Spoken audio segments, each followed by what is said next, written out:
as le temps de réfléchir à toi-même et d'apprécier ta compagnie. Je te souhaite de toute manière, l'année prochaine, tu seras au Gabon, donc ce sera différent. Oui, oui, merci beaucoup. Ça va, il y a le moral, et on essaye d'avancer.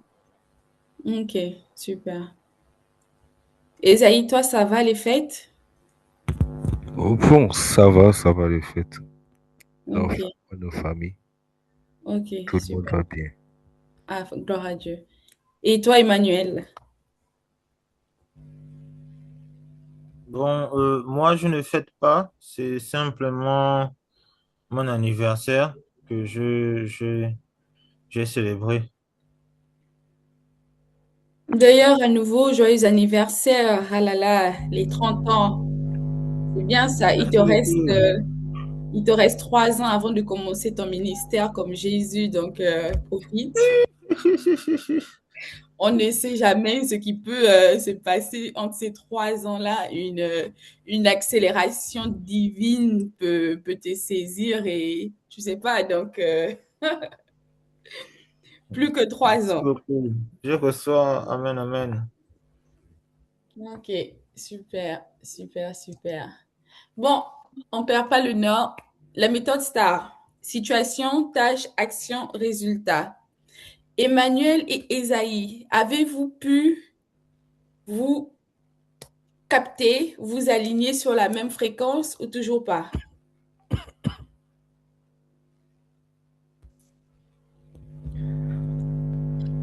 Euh, bon, on a pu se voir, on a pu travailler un peu ensemble sur la méthode STAR.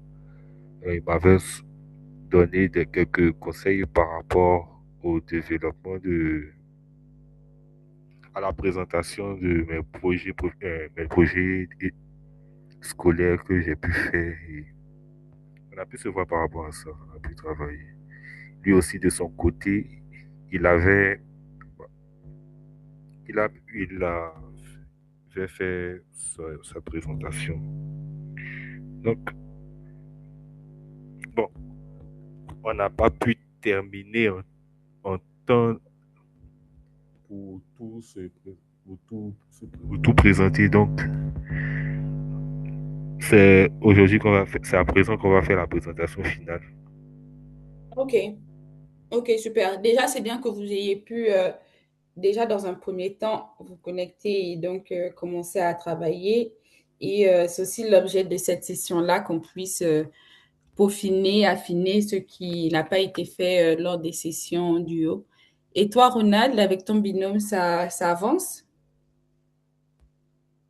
Oui, on a déjà commencé à plancher sur les deux stars, mais pendant cette semaine, on n'a pas pu se connecter, trouver un créneau pour travailler ensemble, avec les coupures aussi, entre-temps, qui empêchaient de se connecter. Donc, ça n'a pas été évident de pouvoir avancer dessus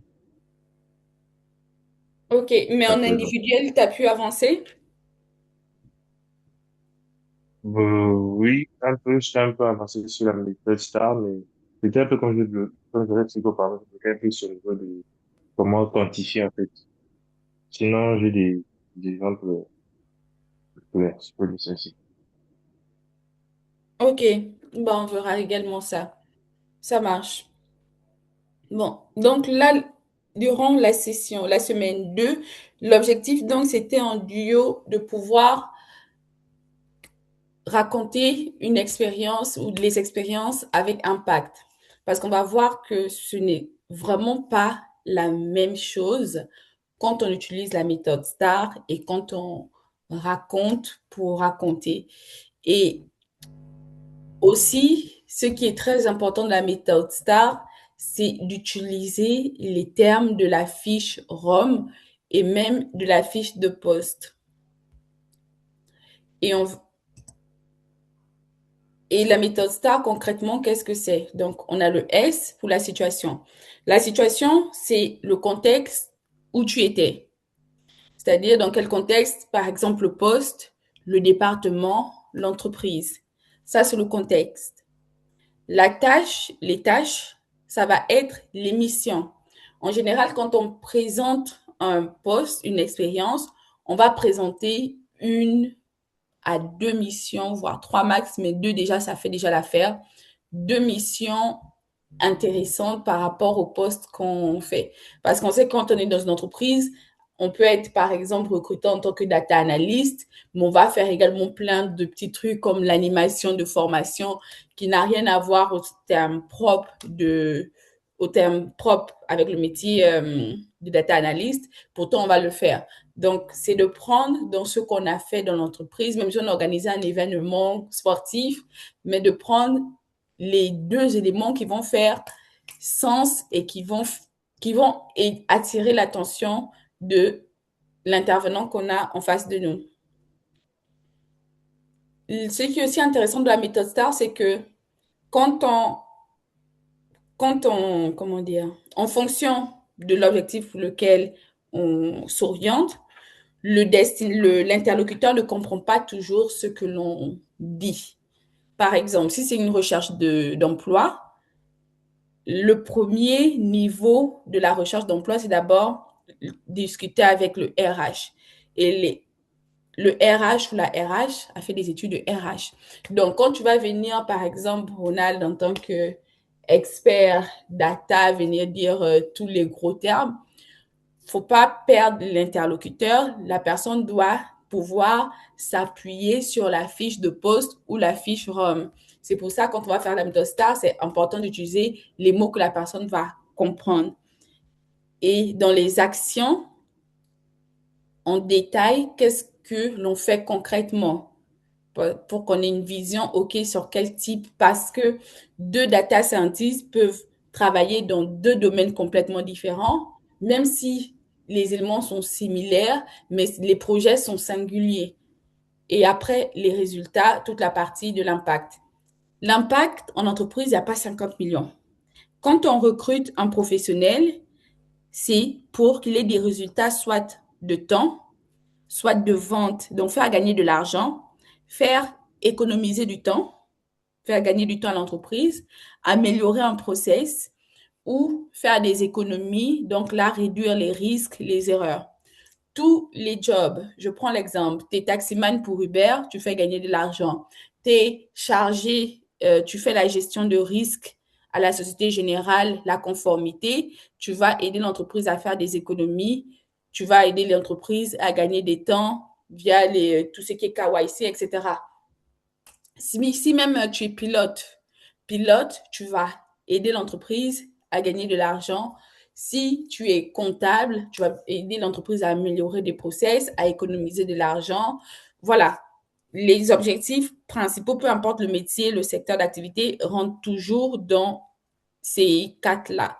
Donc, quand on parle d'objectifs, le premier point, c'est de se dire, OK, là, dans ma mission, mon objectif, il est orienté quoi? Par exemple, moi, je sais qu'aujourd'hui, qu'en tant que chef de projet, je veux beaucoup travailler sur des objectifs de process parce que je suis un métier support. Je veux pas être en front comme les commerciaux, etc. Donc, je veux beaucoup être sur les process. Je vais être sur le temps. Je vais être sur les économies en évitant qu'on soit en faute tout ce qui est RGPD, etc.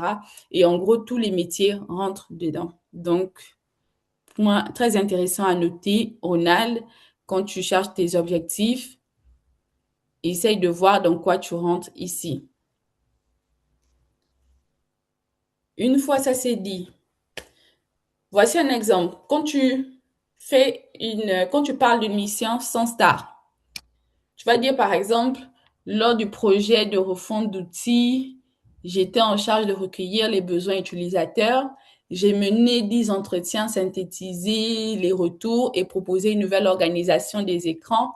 Résultat, adoption de l'outil par plus de 30% d'utilisateurs en moins de 2 mois. Et en général, c'est comme ça que les gens mettent même sur le CV. Donc là, on voit qu'on n'a pas la situation, on a rapidement une tâche, on a vite fait une action, on a rapidement un résultat, mais c'est pas assez sexy, c'est pas assez attrayant. Alors que pour le même poste, là, si je dis en tant que product owner au sein du département innovation de la Banque suisse. Là, ma situation est déjà claire. L'interlocuteur ne se pose pas la question, la personne est en train de parler de quel poste, où c'était où. La personne sait, OK, là, c'était quand la personne était PO au département innovation au sein de la Banque suisse. Donc, on voit clairement l'environnement, le poste, le département. Et aussi, c'est pas les mêmes enjeux. Si je dis en tant que product owner au département euh, ménage, et si je dis j'étais au département innovation, ou si je dis j'étais au département commercial, ou si je dis j'étais au département moyens généraux pour gérer tout ce qui est paperasse. Et l'entreprise aussi, c'est toujours intéressant quand de préciser l'entreprise parce que en fonction, ça apporte aussi un argument d'autorité à, à la description du poste. N'hésitez pas à m'interrompre s'il y a des questions. Donc là, j'ai ma situation. Ensuite, j'ai été en charge de l'implémentation d'un nouveau CRM pour près de 8000 collaborateurs. Là, quand on pose comme ça, OK, c'était quoi la tâche?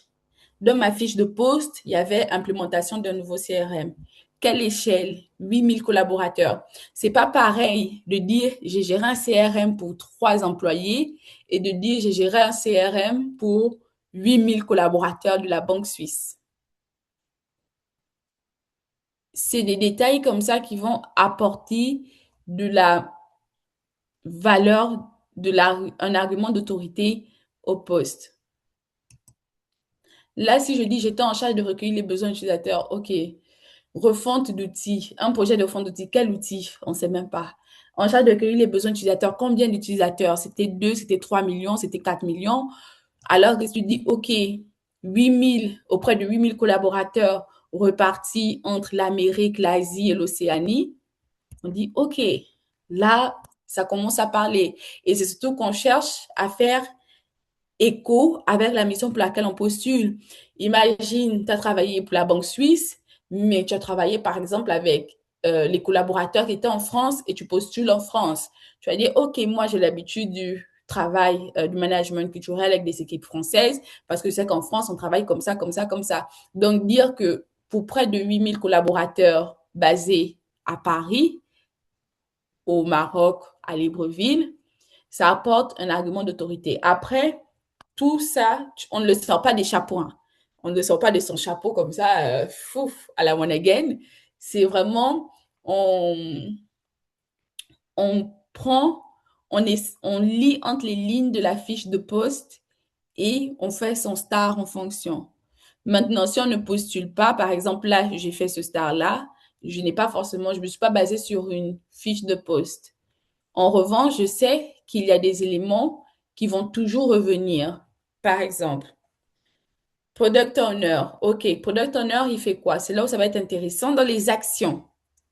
Les actions, vous verrez que j'ai souligné tous les mots-clés qui vont revenir dans n'importe quelle fiche de poste de product owner. Et en général, dans le métier, il y a toujours ces mots-clés-là qui vont revenir forcément. Peu importe le métier, tu vas être développeur. Allez, on va te parler des langages.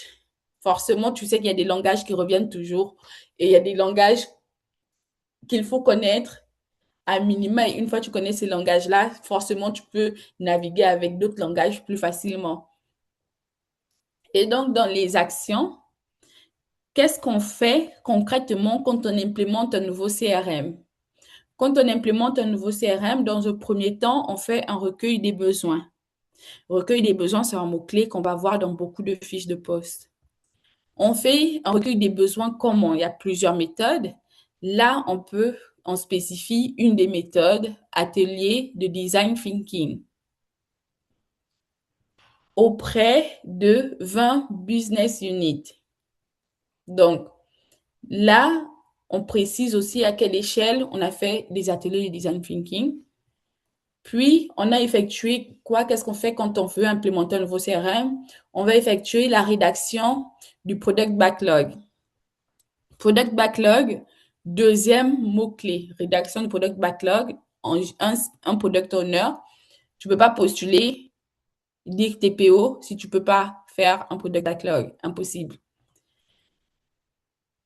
On va également faire quoi? Des user stories. OK. Des user stories. Tu ne peux pas être product owner si tu ne peux pas rédiger des user stories. User story sur, par exemple, Jira. C'est-à-dire, OK, aujourd'hui, je ne peux pas dire je postule en tant que data scientist si je ne peux pas faire des cas d'usage sur, je vais dire, quel outil. Qu'est-ce que vous utilisez comme outil habituellement? Je veux dire n'importe quoi, allez. Sur Power BI ou Jira, par exemple. voilà, sur Jira. Oui, Power BI.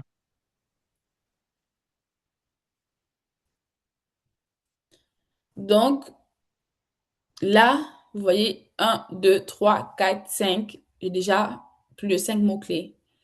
Après, ensuite, aussi, quand on s'exprime, c'est vraiment bien d'utiliser les connecteurs parce qu'on ne les a pas appris pour rien. Ça permet vraiment de dire beaucoup de choses sans que ça ne paraisse indigeste. Donc, ensuite, qu'est-ce qu'on fait pour implémenter un nouveau CRM? On supervise les livrables des développeurs. Comment est-ce qu'on supervise les livrables des développeurs? Donc là, hop, livrable développeur. Développeur, c'est un mot-clé qui va revenir sur une fiche de poste de PO. On va effectuer des cérémonies agiles. Cérémonie agile, ding ding, ça fait encore écho avec le poste, le titre, parce que qui dit cérémonie agile dit PO, Scrum Master. Donc là, on utilise aussi les mots comment on dit, les mots du métier. Ici, quand je dis j'ai mené 10 entretiens, synthétiser les retours, en soi, ça veut dire ça, mais ce ne sont pas les termes du métier. Un métier, il parle son code pour se faire comprendre auprès de son interlocuteur. Donc, une fois que tu dis, OK, en effectuant des cérémonies agiles, telles que les daily, les sprint review auprès des différents métiers. Là, vraiment, c'est rédigé à la vite, hein, mais on peut encore étayer en précisant auprès des différents métiers, en précisant. Si c'est en français, en anglais, en arabe, si c'est une valeur ajoutée, on le met. Et enfin, la validation des tests fonctionnels. Tu peux être PO et ne pas savoir faire des tests fonctionnels ou tests de charge. Et en général, il y a des outils comme Testini, Mantis, ça va être des outils de ticketing que tu peux trouver. Et en général, quand tu postules, mets les outils. Si en général, dans les fiches de poste, ils mettent connaissance de tel outil apprécié. Si tu sais que tu as travaillé avec cet outil, tu as tout intérêt à mettre ces outils-là ici. S'ils disent, par exemple, connaissance de Jira, mais que tu as travaillé avec Jira de quand tu vas parler et pas quelque chose de vague. Donc là, on est dans mes actions. L'objectif des actions, c'est vraiment de juste balancer les mots-clés qui font écho. Parce que dans la communication, la réalité, c'est que la communication, c'est 70% du non-verbal. Donc, le recruteur, il ne va même pas retenir tout ce que tu as dit. Il va retenir si tu étais stressé, si tu transpirais ou comment, si tu bégayais, si tu regardais au ciel, si ta cravate était à gauche ou si on voyait ton nombril. Donc, c'est tout l'intérêt de dire les mots-clés. Au moins, son cerveau capte, OK, qu'il y a un lien avec la fiche de poste parce que l'objectif, c'est vraiment de matcher avec la fiche de poste. Et après, donc, le résultat, mon travail a contribué à l'implémentation d'un nouveau CRM en 6 mois. OK, donc, premier gros résultat, implémentation d'un nouvel outil. Souvent, il y a des entreprises qui galèrent à implémenter un nouvel outil. Ça fait 3 ans qu'ils sont en train d'essayer de galérer à implémenter un nouveau CRM. Là, quand toi, tu vas venir, tu vas postuler, tu vas dire, bah, moi, j'ai l'habitude d'implémenter les CRM en 6 mois. 6 mois, c'est bouclé. Hop, déjà, c'est un green flag. Pap.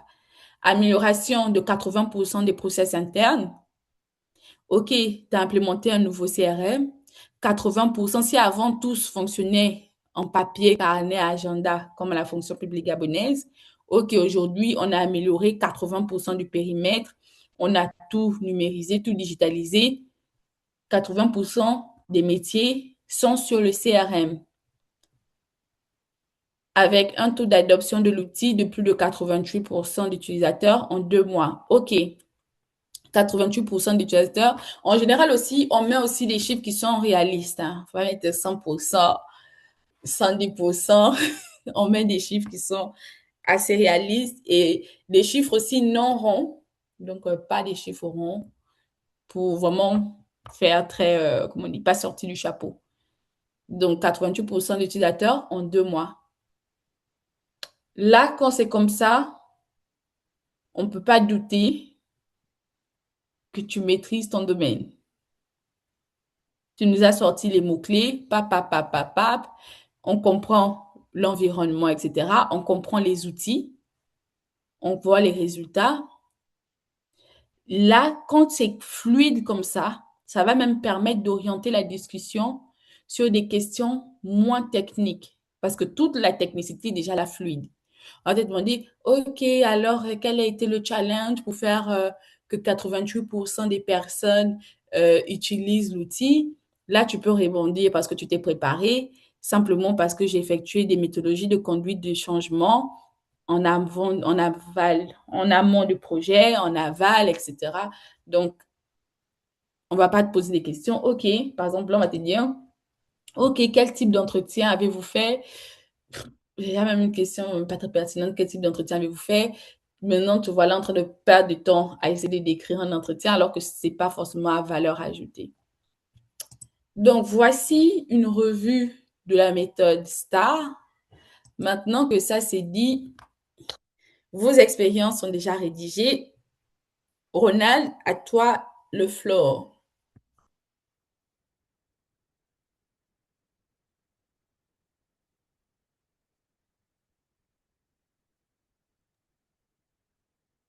Alors, nous concernant, euh, par rapport à la méthode STAR, en tant que BI développeur au département recherche et développement chez Udapis, une startup tunisienne qui est aussi présente en France, j'étais en charge de la mise en place d'un outil de la décision pour les performances commerciales d'un des clients de l'entreprise. Donc, le travail consistait à commencer d'abord par une analyse des besoins et ensuite l'identification des KPI, des indicateurs de performance qui nous étaient fournis par le product owner. Et ensuite, on est passé à la phase de collecte des données sur l'ERP de l'entreprise. Ensuite, le nettoyage et enfin par la mise en place d'un tableau de bord qui nous a permis de mettre en évidence les différents partenaires de l'entreprise, à savoir les chargés des fournisseurs les principaux fournisseurs de l'entreprise et la mise en évidence de la part du chiffre d'affaires qui était dépensé dans le transport des marchandises. Et ensuite, ils sont passés à la validation de ce travail par le product owner. Voilà. C'est tout concernant par rapport à la méthode STAR. OK. Est-ce que tu peux reprendre, s'il te plaît? Mais d'un trait, comme si tu le disais en entretien. D'accord. En tant que BI, en tant que business intelligence développeur au sein du département recherche et développement chez Idapis, j'ai été en charge de la mise en place d'un outil d'aide à la décision avec Power BI pour suivre les performances commerciales d'une entreprise. Et parmi les tâches exécutées, il y avait l'analyse des besoins, puis l'identification des indicateurs de performance qui s'est faite avec le product owner. Puis nous sommes passés, puis je suis passé à la collecte des données, leur nettoyage et enfin la mise en place d'un dashboard qui nous a permis de mettre en évidence les différents secteurs dans lesquels avaient les dépenses du client de l'entreprise, à savoir tout ce qui concernait le transport de marchandises et les frais d'importation.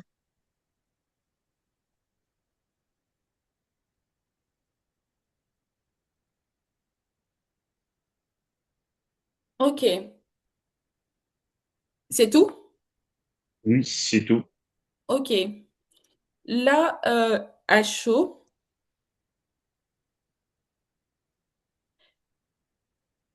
en tant que business développeur, je t'ai dit le nom de l'entreprise, après tu as dit même la start-up tunisienne. Peut-être ce que je te recommande de faire. Donc, D'accord? préciser le poste. Est-ce qu'il y avait un département? Oui, c'était le département R&D, en fait, Ok, recherche et développement. préciser le département. C'est aussi intéressant. Tu vois, si D'accord? tu mets un bon mot comme recherche et développement, ça fait sexy. Préciser le département. La start-up, préciser une start-up, le domaine de la start-up. Une start-up en général. Hmm. Une D'accord. start-up de quoi? Ils font dans la data intelligence, tout ce qui est Ok. traitement avec des données.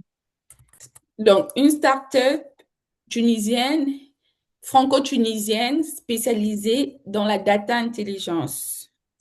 Tu vois les mots-clés comme ça, quand tu dis, en fait, il faut dire les mots-clés qui sont sexy, qui donnent envie.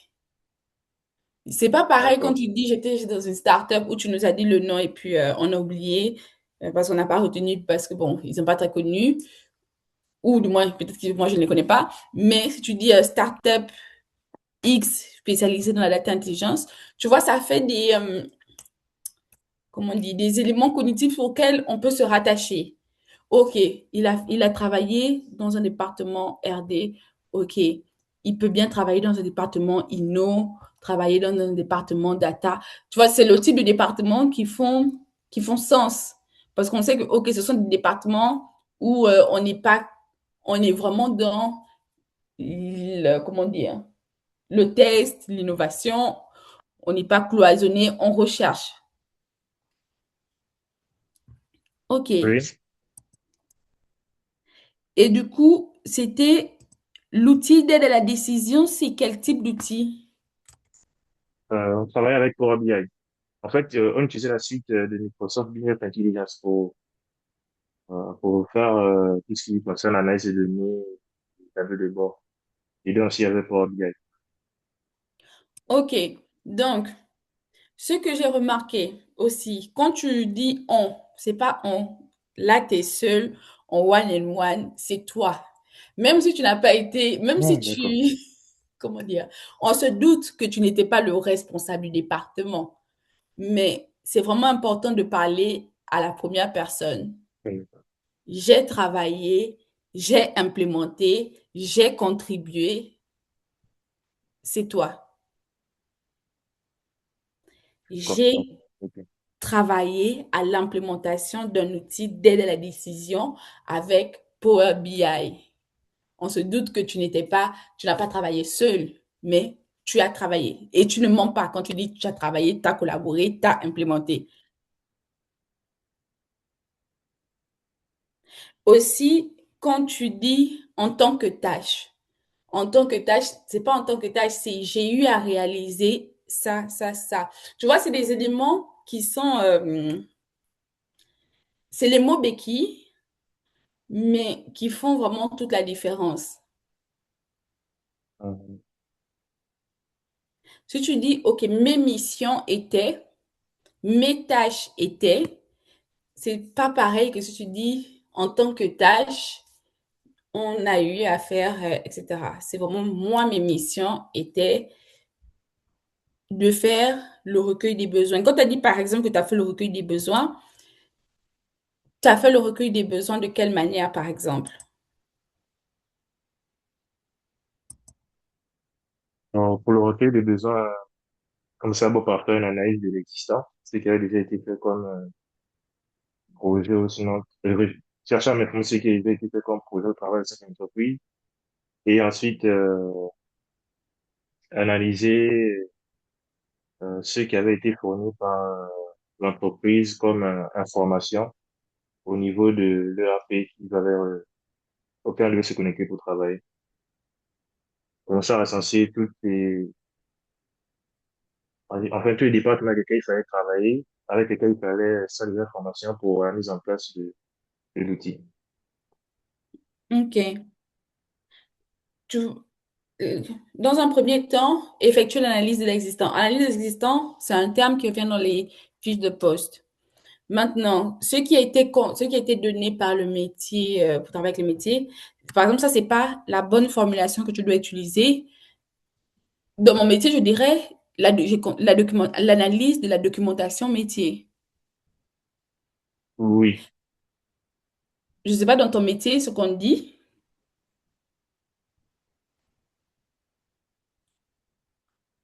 Ouais, en fait, je vais expliquer. Le truc, c'est que bon, même pour les KPI, en fait, tout ce qui concernait les KPI et même l'analyse des besoins, on avait déjà un PO au sein de la boîte, en fait.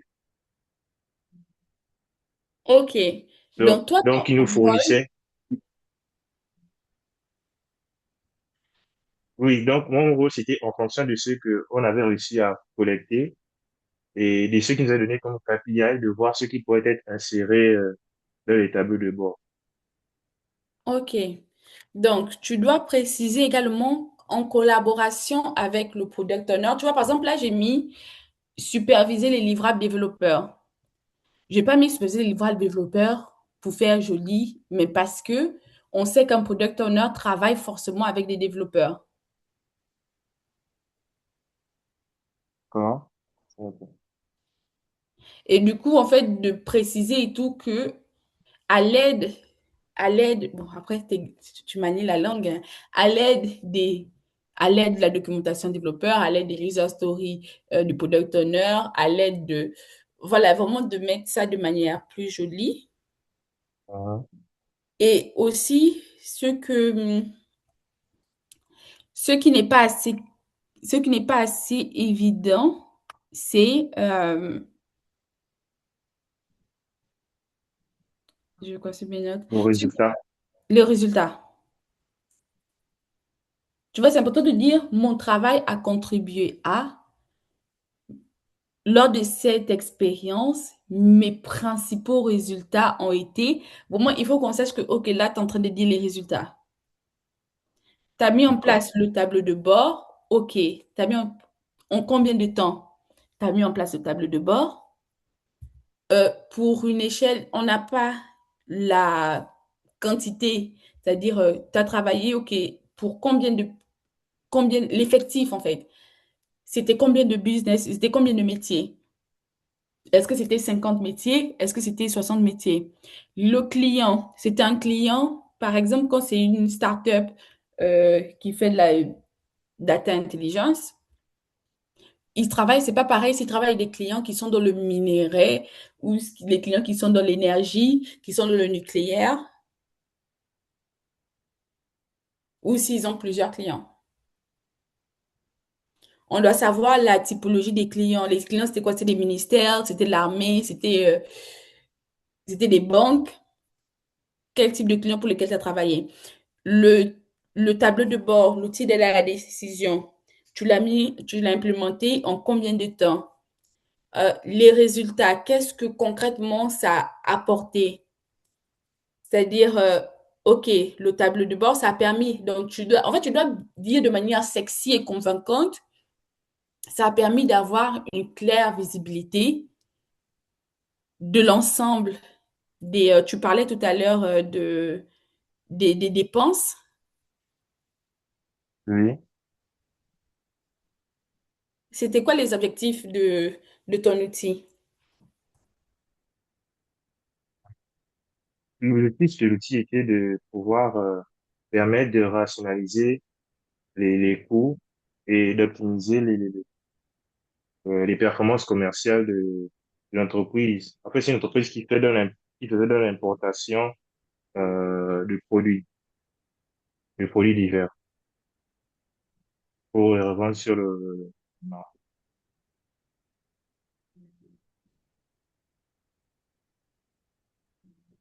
Ok. Tu vois maintenant, par exemple, rationaliser les coûts. Est-ce que tu as une visibilité de avant, ils étaient à combien, après, ils devaient aller à combien?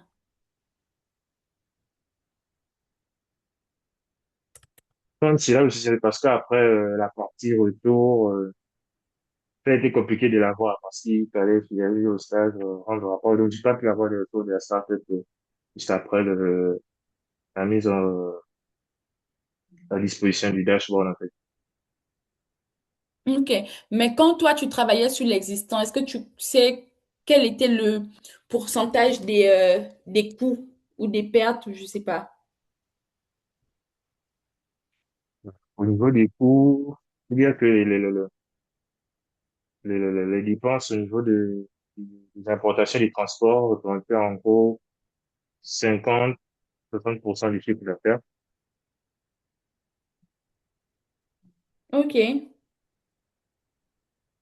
Donc, tu vas rationaliser les coûts représentant 50% du CA ou rationaliser les coûts qui comptent pour 50% du chiffre d'affaires. Optimiser les performances commerciales de l'entreprise. Ok, si, en fait, si tu n'as même pas, si tu n'as pas le montant, mais au moins, au bout de, tu as quand même comment dire, une timeline, comment on dit ça en français?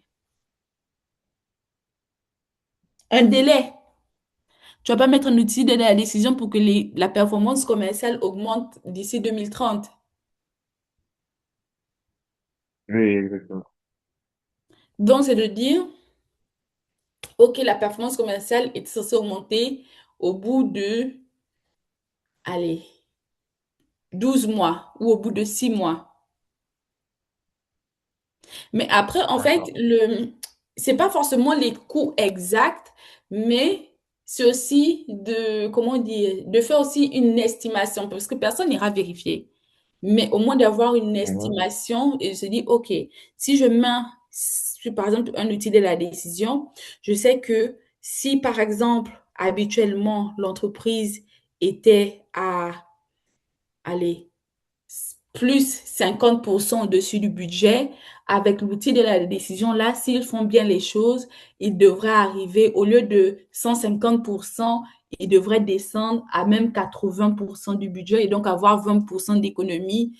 Tu vois, c'est vraiment de déduire. D'accord.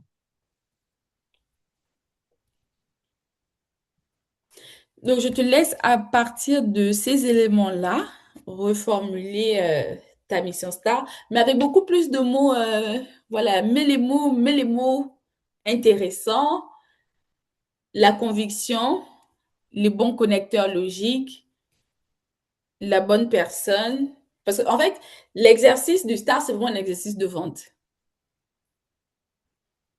Et dans la D'accord. vente, il y a vraiment 70% du non-verbal. La manière dont je vais dire les choses. Si je dis en tant que product owner au sein du département, tu vas croire que j'étais là-bas, que c'est moi qui ai porté le département. Et c'est ce qu'on veut. OK. D'accord. Je comprends. Merci Merci. beaucoup.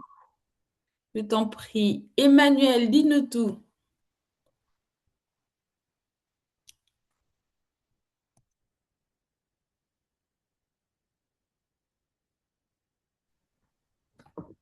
Très bien.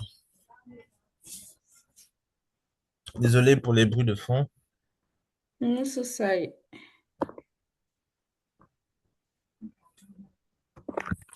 Je, j'ai noté trois expériences. Bon, j'en avais sept et j'ai pas pu tout rédiger. Prends la plus pertinente pour toi. La plus pertinente. Ah, Yes. bon, ça va faire deux, hein. Ok, je vais Si par... prendre celle de gamme Gabon. Ok.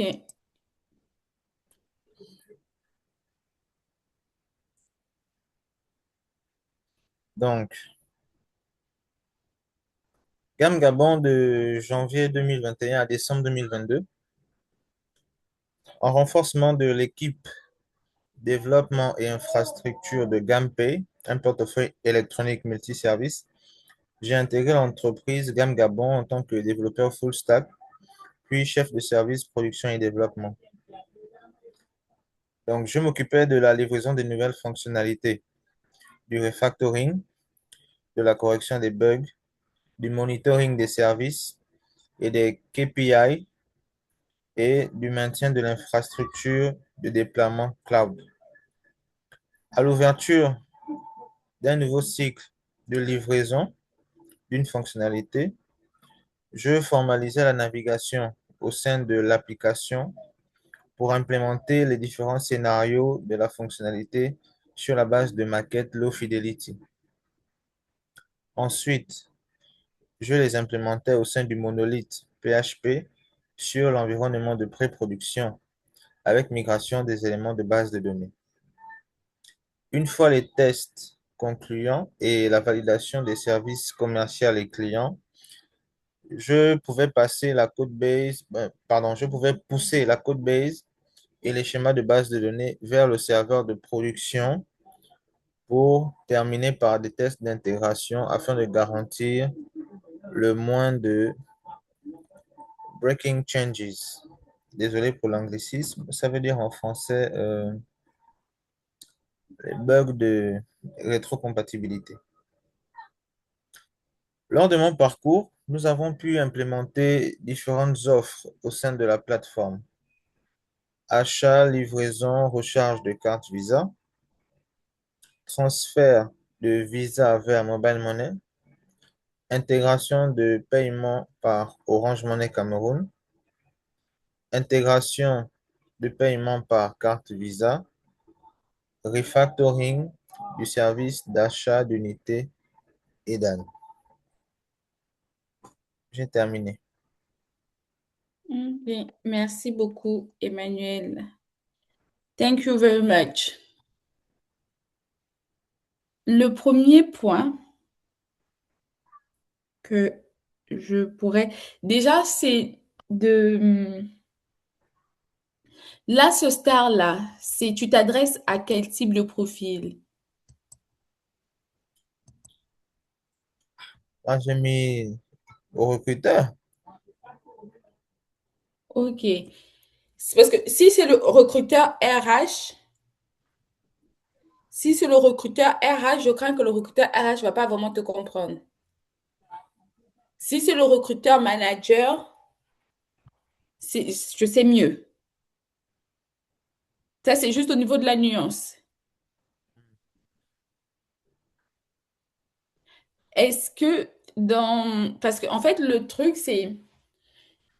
Il faut dire les éléments qui sont dans la fiche, les termes qui sont utilisés dans la fiche de poste, sans que ce ne se soit trop technique. En fait, il faut que la personne, le recruteur, comprenne. Mais ça, c'est juste le détail. Mais déjà dans le premier, donc tu as dit que tu étais de janvier 2021 à décembre 2022. Oui. Ok. Je te recommanderais de dire, bon, déjà, aussi le deuxième point qu'on observe, c'est que tu, la manière dont tu le dis, c'est comme si tu faisais ta biographie. Ah,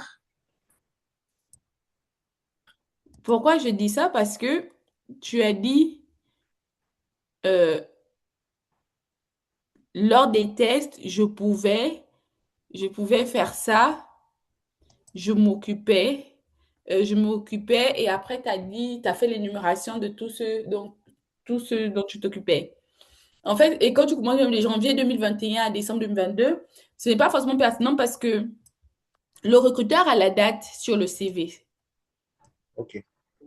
Il a déjà la date. À la limite, tu aurais juste dit OK, lors de ma mission de 2 ans chez X, c'était plus rapide.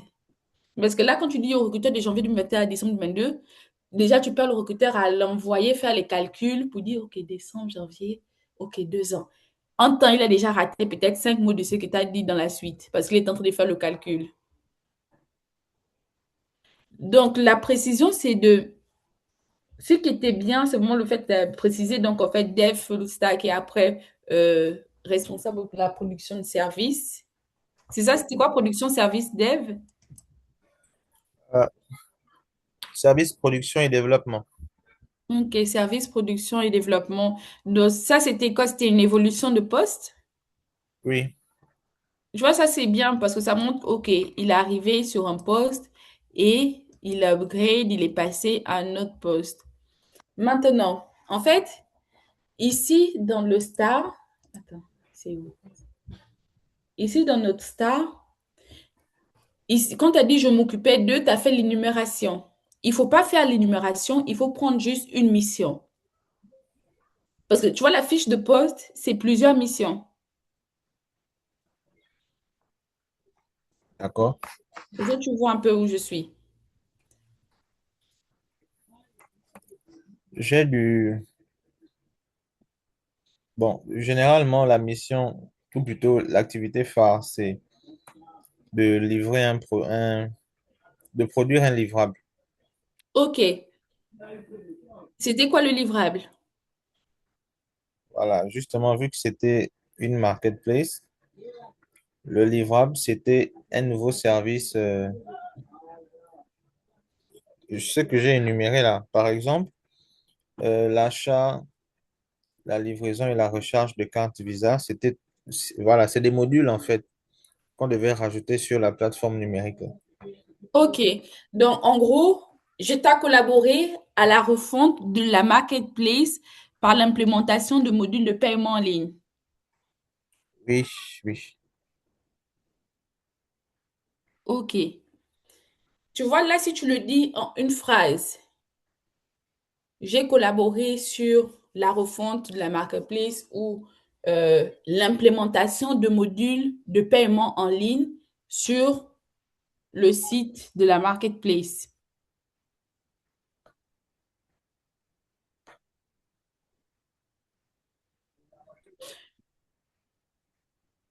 Reprends un peu, reprends, on va reprendre ton star. Si tu reprends l'introduction. d'accord. En renforcement de l'équipe développement et infrastructure de GamPay, un portefeuille électronique multiservice, j'ai Stop, intégré l'entreprise, oui. stop d'abord, stop. Excuse-moi, on va aller pas à pas. En renforcement, pourquoi en renforcement? Euh, Parce qu'en fait, l'équipe était très réduite et il y avait un des cadres qui démissionnait. Ok. Ça, c'est par exemple les éléments sur lesquels tu vas pouvoir argumenter. Bon, tu vas pouvoir discuter dessus, mais tu peux directement dire au sein de. D'accord. Et la startup, la boîte, c'est quoi? GapPay, c'est quoi? C'est une startup, c'est quoi? C'est une ESN, c'est quel type d'entreprise? Bon, GamPay, c'est le bébé de la boîte, hein. C'est un portefeuille électronique. L'entreprise s'appelle Gam Gabon. C'est je vais dire ça comment?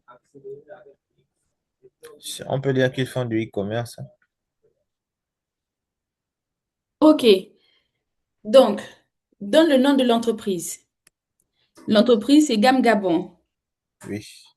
C'est une quoi? C'est une start-up, c'est une agence, c'est un e-commerçant, c'est une PME. On va dire que c'est une start-up. Ok, donc au sein de Gam Gabon, c'est ça, Gam Gabon, Mhm. start-up dans le domaine. Ah, le domaine informatique, informatique. C'est quel type d'informatique? Ils font quoi? Ils font du e-commerce, ils font de la Oui, prestation de services informatiques.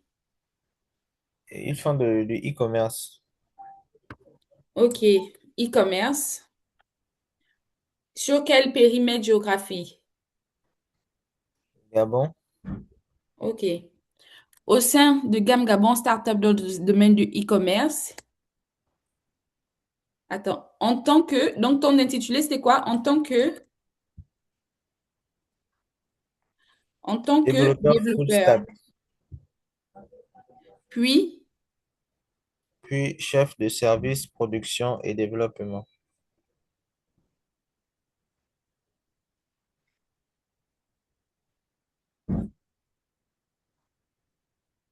ok.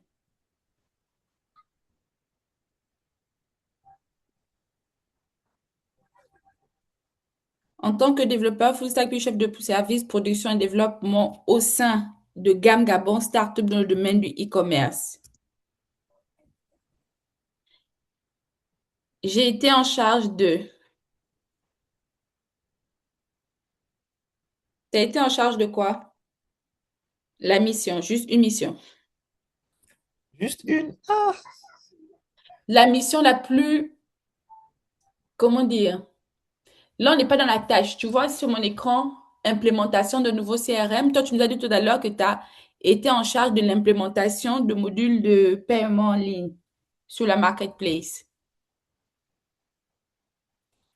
Tu as oui, managé, c'est ça? Tu as managé ou tu as été en charge? en T'as charge, en supervisé, charge. ok. J'ai été en charge de l'implémentation de modules de paiement en ligne. Ah, En fait, pourquoi je te simplifie le truc? Tu as l'impression que je suis en train de te déshabiller ton expérience, mais c'est parce que the less is more. Si c'est trop dense, tu vas perdre la personne dans beaucoup d'éléments et la personne ne va rien retenir. Du coup, tu as été en charge de l'implémentation de modules de paiement en ligne sur la marketplace. mhm. OK. Qu'est-ce que tu as fait pour cela? Qu'est-ce que tu as fait concrètement?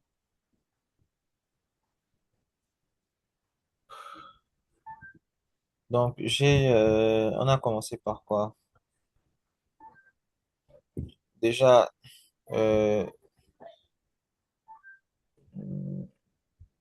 euh, j'étais en collaboration avec les fournisseurs des moyens de paiement, C'est qui les fournisseurs? Ça, c'est la première Ubeta. étape. C'est la première étape, Oui, ça?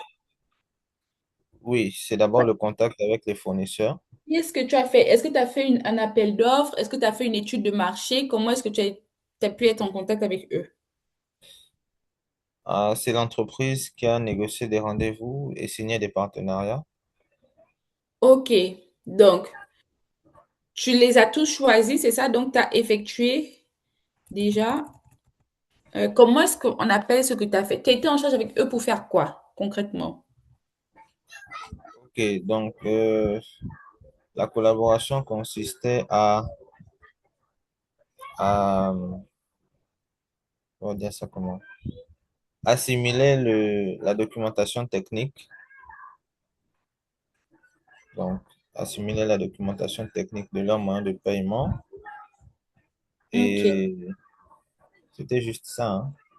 Dans Et ta faire, fiche de poste, comment est-ce que ça s'appelle ça, le fait d'assimiler la documentation technique? Donc, pour cela, donc déjà, pour cela, comment ça s'appelle dans ta fiche de poste? euh, c'est l'analyse, hein, OK. Donc, pour cela, dans un analyse premier temps, technique. tu as effectué de l'analyse. Tu vois, c'est pas pareil. Si tu dis que tu as été, tu as contacté les gens et si tu as fait l'analyse technique. Donc, pour cela, tu as effectué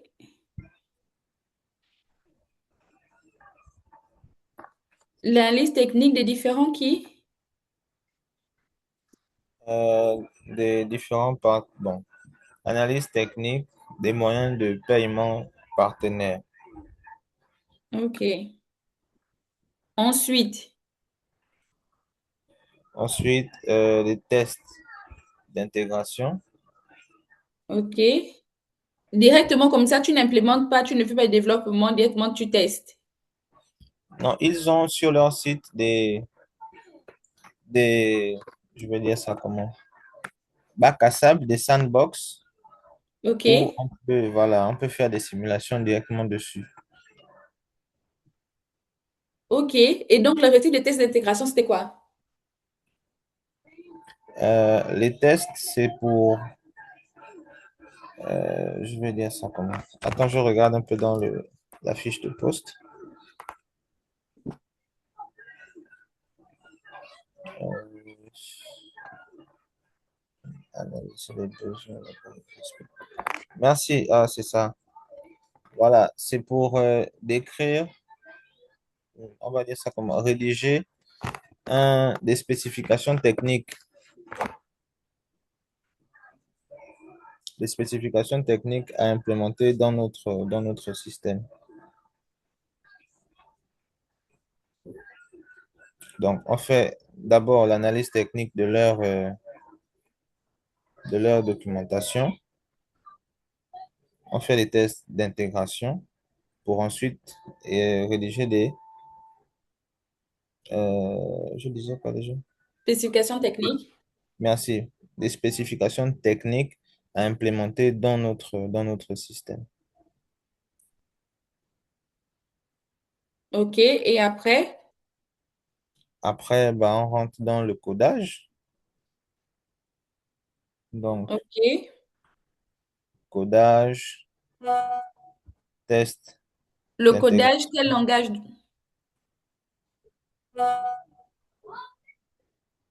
Pardon? Le codage, quel langage, sur quel outil? Euh, PHP, Visual Studio Code. Donc, langage de programmation PHP Mhm. et JavaScript. Les outils, bon, c'est Visual Studio Code, hein, c'est de l'open source. Ok. Et après le codage? Donc, après le codage, on fait d'abord les tests de validation avec la hiérarchie. Et Mhm. une fois les tests de validation sont passés, on fait maintenant des tests. D'abord, le déploiement sur l'environnement de pré-production et Mhm.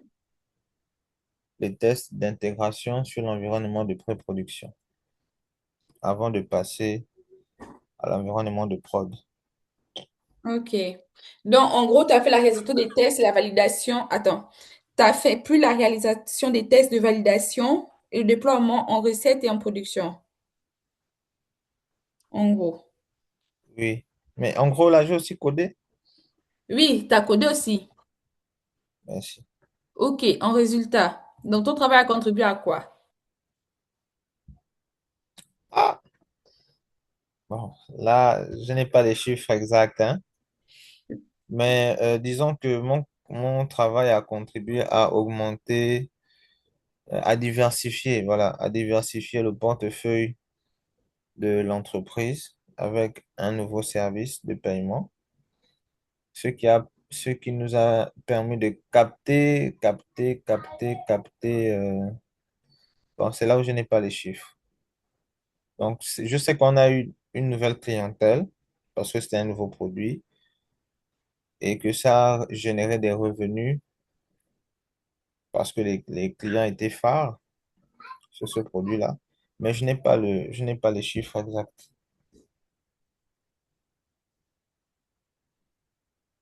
Ok. En gros, ton travail a contribué. Déjà, bon, ton travail, quand tu implémentes les modules de paiement, Est-ce que tu as réussi à implémenter les modules de paiement? Affirmatif. En combien de temps? C'était, on va mettre 3 semaines, hein. OK. Donc, ton travail a contribué à implémenter de nouveaux modules de paiement en 3 semaines sur la marketplace. Mhm. C'est sensationnel. Déjà, quand tu dis ça, que toi, tu peux implémenter des modules de paiement en 3 semaines, imagine. Déjà, rien que ça, c'est un premier résultat. L'intervalle sur lequel tu as pu réaliser le travail. Ensuite, ton travail a contribué à améliorer quelque part l'expérience utilisateur et donc augmenter comment dire, j'allais dire les ventes, mais c'est pas les ventes. Bon, si, en quelque sorte. Aide-moi, Emmanuel, c'est ton expérience. C'est toi Je qui dois me t'écoute. dire, quand tu implémentes les nouveaux modules de paiement, est-ce que ça améliore l'expérience utilisateur en quelque sorte? Euh, oui, donc ça permet deux choses. Ça n'améliore pas l'expérience utilisateur. En fait, ça nous permet d'avoir des revenus supplémentaires. Ça nous permet d'avoir des revenus supplémentaires et ça nous permet aussi de nous exporter au Cameroun. Voilà. Ok. Donc, Des ça a revenus. permis l'augmentation des revenus des activités commerciales et l'internationalisation au Cameroun. Ok. L'ouverture de la marketplace sur au Cameroun. L'internalisation de la marketplace au Cameroun. L'internalisation. Ok. Bah, que tu dises internationalisation ou l'ouverture, la marketplace pour le marché camerounais, il faut utiliser les mots-clés aussi de ton domaine du e-commerce.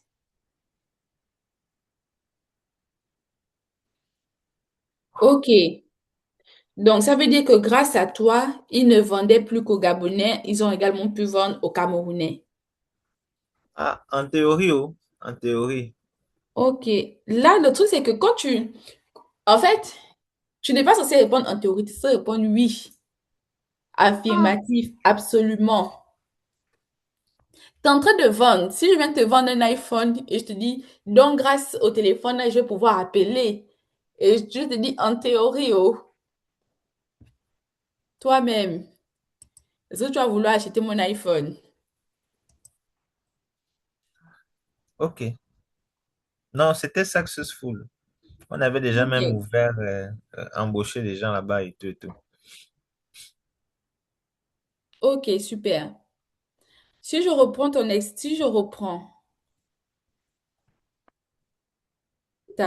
ce que tu nous as dit. Tu nous as dit qu'en tant que développeur full stack, puis chef de service production et développement au sein de Gam Gabon Startup dans le e-commerce, tu as été en charge de l'implémentation de modules de paiement en ligne sur la marketplace. C'est quoi la marketplace? Le nom? GamPay. GapPay. GamPay. GamPay. Pour cela, tu as effectué l'analyse technique des moyens de paiement partenaires, effectué les tests d'intégration pour la rédaction des spécifications techniques pour l'implémentation dans le système. C'est quoi le système? Dans la marketplace? Oui, OK, pour l'implémentation. Donc, tu as effectué l'intégration pour la rédaction. Tu as effectué les tests d'intégration pour la rédaction des spécifications techniques pour l'implémentation, le codage à l'aide des langages de programmation tels que PHP, JavaScript sur Visual Studio Code, puis la rédaction des tests de validation et de déploiement en recette et en production. En somme, ton travail a contribué à implémenter de nouveaux modules de paiement en 3 semaines sur la marketplace, d'avoir des revenus supplémentaires et l'ouverture de la marketplace sur un nouveau marché qui est le Cameroun. Oui. Ah, Cynthia, quand tu dis ça comme ça, c'est extraordinaire, hein. T'as vu, non? C'est pas moi, c'est Star. En fait, la manière dont tu dis les choses, ça paraît insignifiant, mais il faut vraiment pas oublier que, je disais dans le guide, en plus, tu as le guide. Je sais que tu as le guide de recherche d'emploi, décroche le poste. Hmm. C'est les 1%. On ne peut pas recruter tout le monde. En fonction de... En fait, il faut vraiment... On parle des avantages compétitifs. Chacun connaît quels sont ses avantages compétitifs et par rapport à la concurrence, la manière dont on dit les choses impacte pour 80% vraiment du job. Après, faire le taf, etc., ça, c'est autre chose. Mais en général, beaucoup de personnes pêchent parce qu'elles ne savent pas comment se vendre avec conviction. Quand tu parles là, en fait, quand tu présentes ce que tu as fait à une entreprise, tu te vends en tant Hmm. qu'expert, sans syndrome de l'imposteur, en tant qu'expert. Donc, c'est eux qui te font même, c'est eux qui se rendent service en te prenant. Mais pour qu'ils aient cette impression-là, il faudrait vraiment que tu sois convaincu de ce que tu dis.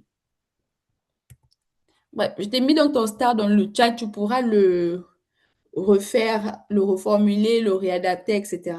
Mais pour que ça donne, avec les éléments de ta fiche de poste, pour que ça donne plus sexy et plus Et compréhensible. Cynthia, j'ai une question. Yes.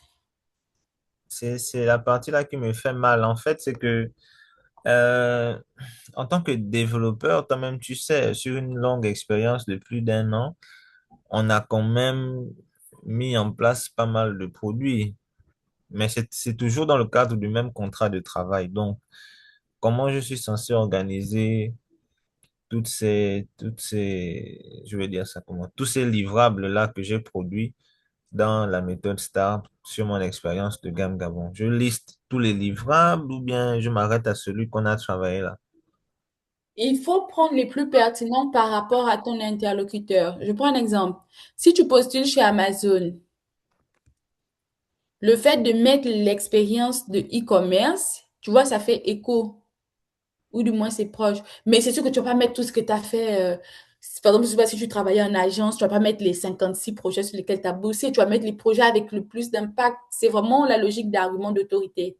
Dire que tu as travaillé pour la présidence, sur un projet de la présidence, c'est pas pareil que de dire que tu as travaillé sur le projet de, je sais pas, l'épicerie du quartier. Et aussi, en fait, ce qu'il faut pas oublier, c'est que l'entretien, c'est un échange. Le recruteur, en fait, il faut mettre les éléments qui résonnent par rapport à ce qu'il veut entendre. Mais après, il va te demander, est-ce que tu as eu d'autres projets? Tu pourras développer aussi. Donc, t'inquiète, en fait, tu n'es pas obligé de tout mettre. Par exemple, sur le CV, tu vas pas mettre 3 pages pour la même expérience, mais tu vas mettre 1 à 2 expériences vraiment très significatives. Donc, les gens qui ont les CV de 2 pages là, Oui, mais ça, c'est vraiment si tu es senior, senior. Mais pour le moment, tu peux faire ton CV d'1 page. À défaut, tu fais ton portfolio. Déjà, il faut qu'on avance aussi sur ça. Donc, voilà. d'accord. Merci beaucoup. Je t'en prie. Esaïe, dis-nous tout. Toi qui cherches bien, qui cherches déjà les stages.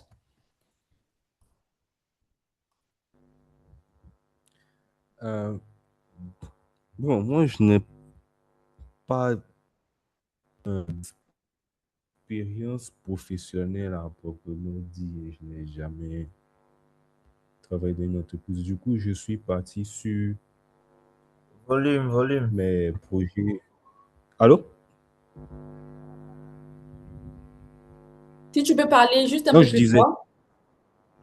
je disais, je n'ai pas d'expérience professionnelle à proprement parler, donc je me suis basé beaucoup plus sur les projets que j'ai réalisés dans le cadre de ma formation. Ok, c'est bien aussi. Donc, vas-y. Ok. J'ai j'ai eu à réaliser durant ma formation dans le cadre d'un module qu'on appelle Défi IA, un projet de détection d'eau et de nuages sur les exoplanètes. Donc, dans le cadre d'un défi Kaggle pour ma formation, l'objectif était d'analyser des données spectroscopiques afin d'identifier les traces d'eau sur des exoplanètes. Ma mission était de construire un modèle de classification robuste afin de traiter des signaux faibles et bruités pour prédire la présence d'eau. Donc, après nettoyage et traitement des données, j'ai finalement opté pour un algorithme de gradient boosting en travaillant sur Google Colab. Et ça m'a permis d'avoir un résultat de précision de 97%, ce qui m'a permis d'atteindre la troisième place à ce défi. Wow, bravo. Dans un autre projet, d'un tournoi qu'on appelle Data Tour, ce qui s'est déroulé sur 2 semaines, j'ai eu à mettre en place un algorithme de machine learning de scoring de crédit. L'objectif était de déterminer à partir des données des différents souscripteurs si la personne allait pouvoir ou non payer son crédit ou être à défaut de paiement. On a dû travailler sur une base de données vraiment grande de plus de 60 60 paramètres qui combinaient à la fois des variables qualitatives et quantitatives. C'était une base de données de plus de 100 mégas. Donc, on a eu, à partir au-delà des bases des bibliothèques classiques de Python, qui sont NumPy et Matplotlib, implémenté d'autres bibliothèques comme DAX et PySpark. On a dû utiliser aussi Spark pour pouvoir gérer la base de données. Et comme résultat, on a eu un résultat de 70% au score rock qui est pas mal. Ensuite, dans le cadre du projet, j'ai eu aussi à réaliser un dashboard interactif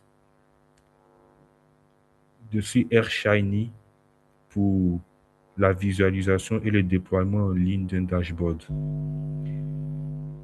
À partir des données d'une organisation internationale, nous avons pu visualiser les indicateurs de développement durable de plusieurs pays développés.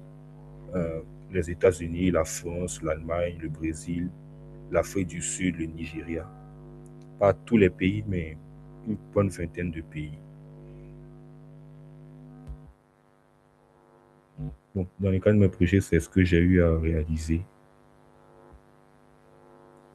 Ok, super. Très intéressant.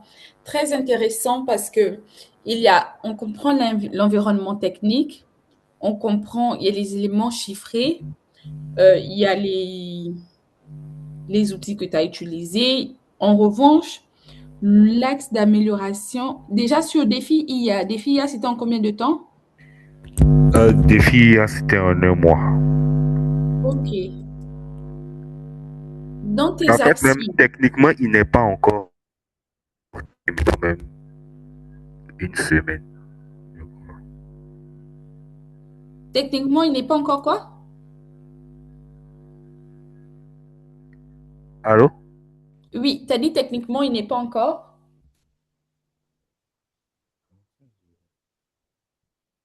C'est pas encore terminé. Ok, c'est pas encore terminé. Ok. Allô, vous m'entendez? Oui, on t'entend.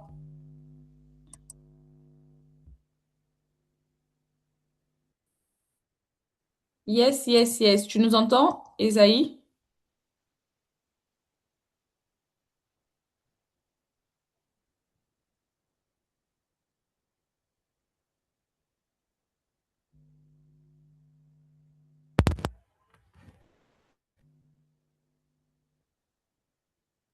Est-ce que tu nous entends?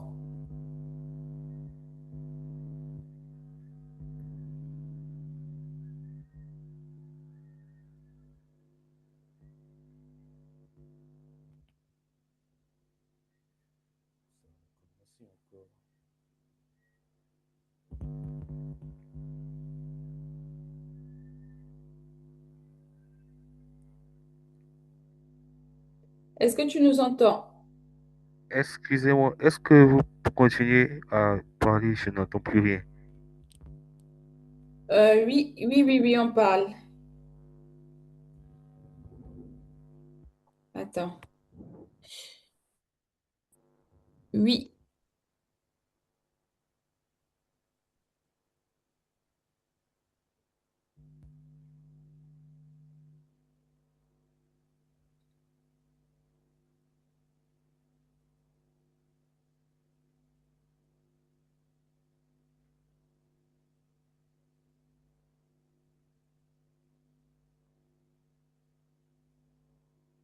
Essaie un peu de te...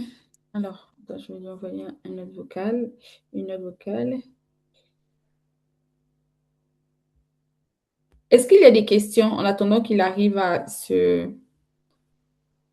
reconnecter, peut-être?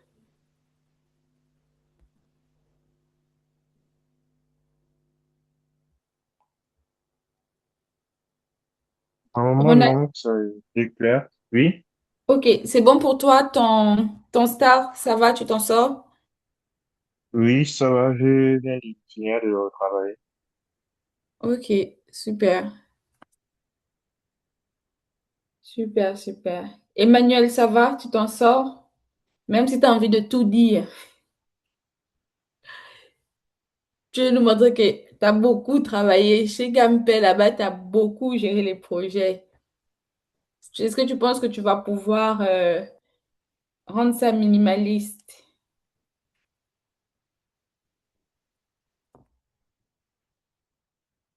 On ne t'entend pas, hein. Je ne sais pas si tu parles, mais ton micro, il est fermé. Allô? Yes.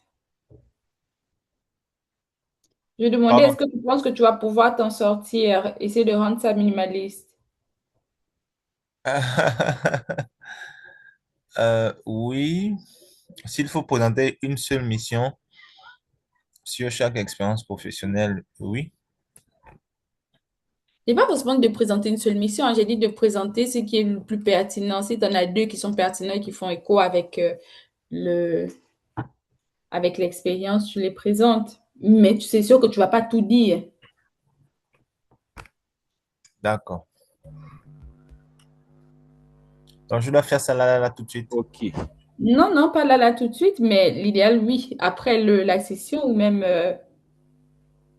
en tout cas pour la suite, c'est sûr que pour ton portfolio, ça doit être fait. OK. Bon, j'avais déjà généré le portfolio sur la base de ça. C'est pas très grave, tu vas pouvoir améliorer Et simplement. voilà, je vais rééditer. Ok. Et ça y est, tu nous entends? Oui, je vous entends très bien maintenant. Ok. Donc, ce que je disais que sur, sur Défi IA, tu sais que ça fait un mois. Bon, si t'es en entretien, ne dis pas que c'est pas encore sorti, hein. Dans le sens, tu peux nous Terminé. dire que tu as eu la troisième place et après tu nous casses le truc en disant c'est pas sorti. Il faut pas finir sur des notes Mhm, oui, oui, j'ai amères. vu aussi. Mhm. Maintenant, ce qui est bien, c'est en fait que les projets sur lesquels tu as travaillé sont assez intéressants. On a l'environnement, on a les enjeux. Par contre, l'axe d'amélioration, c'est au niveau des actions. Les actions. On comprend, mais dans tes actions, par exemple, sur le défi IA, vous travailliez en équipe ou tu étais seul? On travaillait en équipe. Je travaillais en équipe.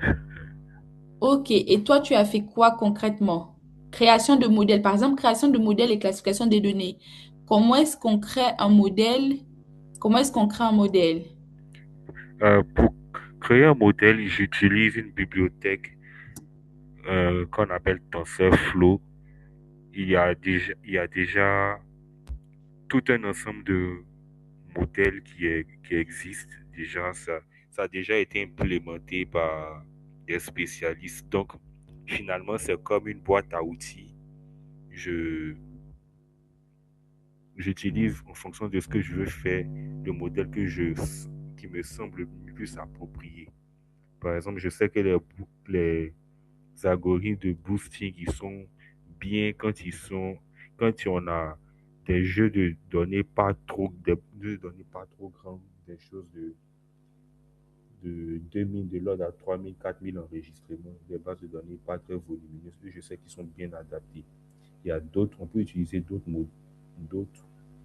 algorithmes comme une régression linéaire. En tout cas, Ok, c'est une boîte à outils où il y a tous les modèles. tu sélectionnes la bibliothèque. Ensuite, Ensuite, je mets en place l'algorithme du modèle et je lance l'entraînement. ok, c'est quoi mettre en place l'algorithme du modèle? Mettre en place l'algorithme du modèle, c'est configurer les paramètres sur lesquels l'algorithme doit être formé. Enfin, chaque modèle a des paramètres en particulier.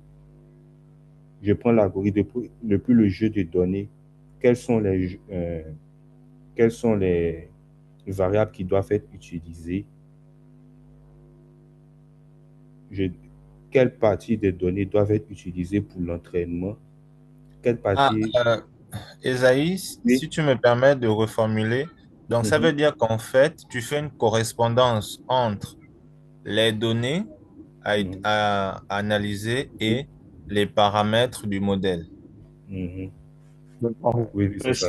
en gros, on Oui. appelle ça le feature engineering, en fait. C'est Mhm, là qu'il parle. Le choix des meilleures features pour le modèle, le choix des meilleures caractéristiques des données pour l'entraînement du modèle. On appelle ça comment? Euh, Le feature le feature engineering. engineering. Ok, feature engineering. Pourquoi c'est intéressant? C'est le deuxième axe d'amélioration, Isaïe, c'est de prendre les fiches de poste. Mhm, Tu prends les fiches de poste de profil junior de ton domaine et mhm. tu prends ton star et tu fais du feature engineering des mots-clés en question dans ton star. Pourquoi? Parce que un professionnel, il parle le code de son métier. Et on le voyait là tout à l'heure par rapport au PO. En fait, il faut que tu utilises les mêmes termes qu'on utilise dans le jargon métier. Ouais. D'accord. Ok, je comprends. Donc, c'est de dire par mission de détailler ce que toi tu as fait concrètement, Mhm. d'utiliser les mots-clés de ton secteur d'activité. Tu peux prendre deux, trois fiches de poste, même sur LinkedIn. Tu vois comment trouver des fiches de poste ou Oui, pas? oui, je sais comment trouver des fiches de poste. Ok. Deux, trois fiches de poste, tu regardes et tu fais vraiment de la correspondance par rapport au terme. Mhm. Au résultat, donc après, dans l'ensemble, c'est déjà bien parce que tu as parlé de pas mal d'outils, même si moi je ne les connais pas, mais en tout cas, j'ai entendu Google Colab, j'ai entendu pas mal d'outils, ça semble intéressant. Euh, Par contre, sur le tournoi Data Tour de 2 semaines, Mhm.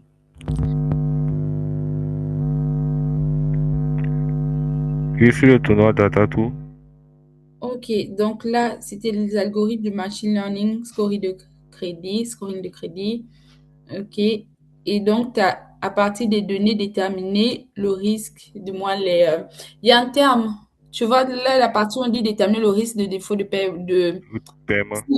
oui, mais il y a un terme, bon, pour travailler, pour avoir beaucoup d'actuaires, je sais qu'il y a un terme exact pour ça. Euh, non, c'est pas ça. C'est pas check. C'est je sais pas si c'est la solvabilité, c'est solvabilité, Oui, non? c'est ça, solvabilité, ça veut dire ça. Tu vois, c'est des mots comme ça qu'on doit entendre. Dans les domaines de de la banque, de l'assurance, etc. Il y a les termes qu'on doit entendre. Bon, on a entendu scoring, on a entendu solvabilité. On doit entendre des mots-clés là que tu vas prendre dans les fiches de poste et les faire matcher. Maintenant, dans le résultat de cette expérience-là, tu peux pas dire résultat de 70%, ce qui est quand même bien. Tu vois, je veux dire, on a eu un très bon résultat de 70%.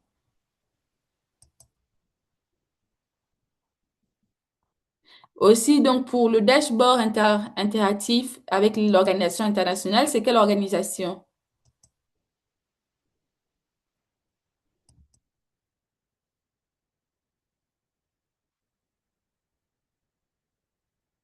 Allô, tu m'entends?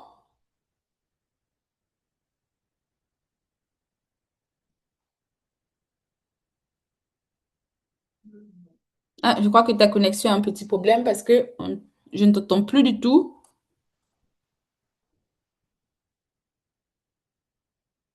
Ouais, bon, je sais pas trop. Mais donc, si vous voyez même dans quand on dit par exemple organisation internationale, si c'est la BF, si c'est le FMI, il faut dire FMI. Si c'est UNICEF, dit UNICEF. Ça apporte des arguments d'autorité. Et par exemple, la dernière expérience dont il parlait, le fait de dire bon, qu'il a travaillé avec l'organisation internationale, il a analysé les indicateurs de plusieurs pays. Le fait de dire, OK, il a analysé les indicateurs de l'Allemagne, la France, l'Afrique du Sud, ça met la poudre aux yeux. En fait, toute la partie du star, c'est vraiment la partie de la séduction. Et c'est sur cette base-là qu'on est recruteur en entretien. C'est sur cette base-là qu'on pitch, même quand on est entrepreneur. C'est sur la base. Il faut qu'on ait les chiffres. Les chiffres, même si quelqu'un ment, quand la personne met les chiffres, la personne met le périmètre géographique, les, euh, les différents métiers, les parties prenantes aussi, c'est important. Quand on travaille dans une entreprise, de savoir, OK, on a travaillé avec X parties prenantes, on est habitué à travailler avec tel métier, la conformité, la DSI, la compliance. Ça apporte aussi du crédit à l'expérience. Esaïe, tu nous entends toujours pas? Ok. Bon, malheureusement, on va avancer. Donc, maintenant que ça c'est bon, le portfolio. Il dit que son ordinateur a planté. Aïe, aïe, aïe, aïe, aïe, aïe, aïe, le pauvre. S'il peut rejoindre sur. Il a dit ça dans le groupe? Ah, ok.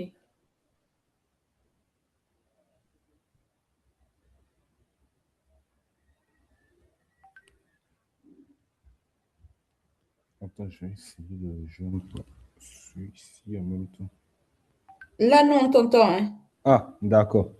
Vous m'entendez maintenant? Oui, c'est bon. Ok, c'est bon. Je disais, l'organisation internationale avec laquelle tu as travaillé, c'est laquelle?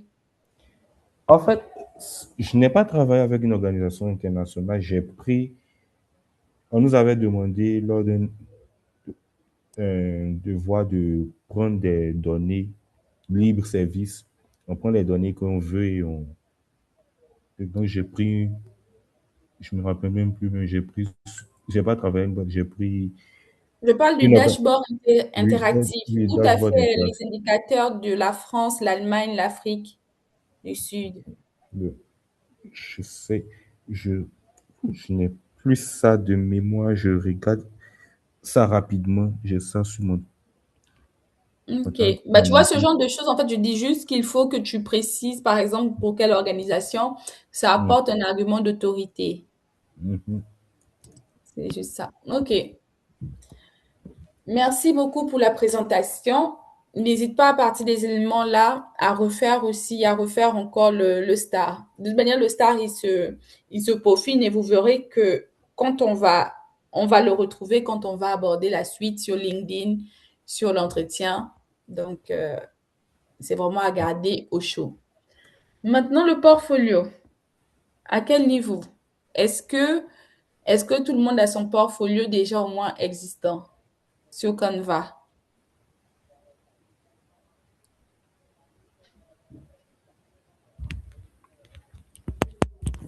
Pour moi, pas encore. Encore, en tout cas. Moi, pas encore. Ah ouais. Ok. Emmanuel, toi, tu nous as dit que tu as ton portfolio. Euh, bon, j'ai généré ça sur plusieurs outils, hein. J'ai pas encore. Comment ça sur plusieurs outils? Tu as plusieurs portfolios? Non, non, en fait, ce que j'ai fait, c'est que j'ai pris mon star, j'ai mis dans l'IA générative et puis j'observais les retours. Voilà. Donc, j'ai une version Canva, une version Figma, une version Lovable. Ok. Ok, ok. N'hésitez pas à faire vos portfolios parce que même, en fait, même sur trois projets max, bon, pas trois projets max, 3 à 5 projets, 3 projets minimum, au moins pour avoir une vision un peu de ce que vous avez réalisé, ça peut être intéressant. Et même aussi, ce qui peut être intéressant sur le portfolio, c'est d'ajouter les tests de personnalité. Je sais pas si vous vous souvenez, les tests de personnalité là qu'on a fait. Ça peut être intéressant de mettre un peu quelques graphiques par rapport à sa personnalité, etc. Donc, le portfolio, il va permettre de pouvoir avoir plus de détails qu'un CV. Il va permettre d'avoir plus de détails qu'un CV. Vous pouvez l'envoyer en complément d'un CV. Vous pouvez l'envoyer même directement comme ça à la place d'un CV accompagné d'une lettre de motivation. Vous pouvez l'envoyer pour convaincre si par exemple vous voulez être en freelance, etc. C'est vraiment hyper utile, mais c'est surtout que ça va permettre aussi de sélectionner à l'intérieur pour alimenter d'autres réseaux sociaux, les réseaux sociaux, LinkedIn, même faire des publications, etc. Donc, dans le portfolio, qu'est-ce qui devrait y être? Attendez, hop. Dans le portfolio, une présentation courte, la bio. Donc, la bio, c'est ce qu'on a vu à la première session. Une brève présentation rapide avec une belle photo professionnelle. Aujourd'hui, Emmanuel, qui maîtrise l'IA, peut nous faire des belles photos euh, sorties tout droit d'un studio photo. Good. Ensuite, bon, le projet professionnel, ça, c'est vraiment, comment dire, c'est entre guillemets. Le projet professionnel, c'est optionnel, mais c'est dans la mesure où au moins spécifier l'orientation professionnelle. Mais ça, c'est vraiment entre guillemets. Les compétences clés, c'est hyper important. 3 compétences clés les plus vendeuses, c'est-à-dire par rapport aussi au T-shape skill model, si vous vous souvenez. Donc, on a notre compétence T de pilier. Après, on a nos autres compétences parapluie. Dans les compétences T du pilier, la première compétence qu'on met en avant, c'est la compétence T, donc la barre verticale. Et après, on peut prendre 2 compétences transversales à l'intérieur. Et après, 3 à 5 expériences racontées avec la méthode STAR, ça peut être comme une frise chronologique, mais en méthode STAR vraiment résumée. Ensuite, les projets livrables, les cas pratiques. Et on finit sur les coordonnées avec le lien LinkedIn. Est-ce que je vais retrouver... Est-ce que je vais retrouver... Qu'est-ce que je peux retrouver? Que je peux retrouver un exemple.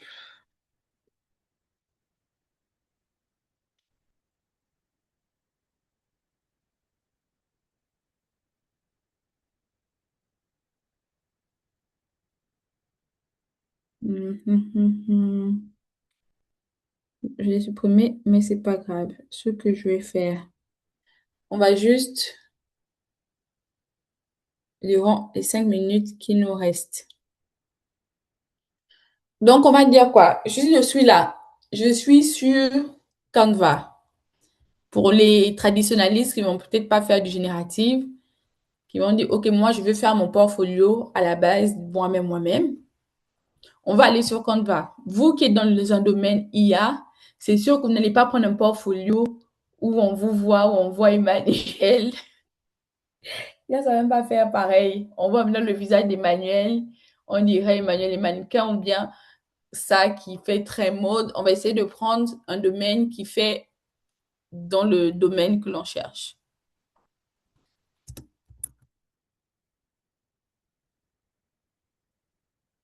Donc, se dit, OK, si je fais un portfolio, bon, là, qu'est-ce que ça donne? Celui-là, non, c'est pas dans mon domaine. Celui-là, ça fait intéressant, mais c'est important qu'on puisse voir également la personne concernée. Bon, ça, en tant que développeur, ça peut le faire, mais bon, moi, c'est pas forcément ma, c'est pas mon style, mais il y a de quoi Cynthia, faire. alerte. Ah, tu ne vois pas l'écran. Pourtant, on ne Oui, voit on pas est l'écran. bloqué sur la page portfolio. Ah, Ok. enfin, pour une fois, vous avez suivi. Parce que d'habitude, là, merci Emmanuel. Parce que Ronald et Esaïe, je ne sais pas où ils étaient, mais ils n'ont rien dit.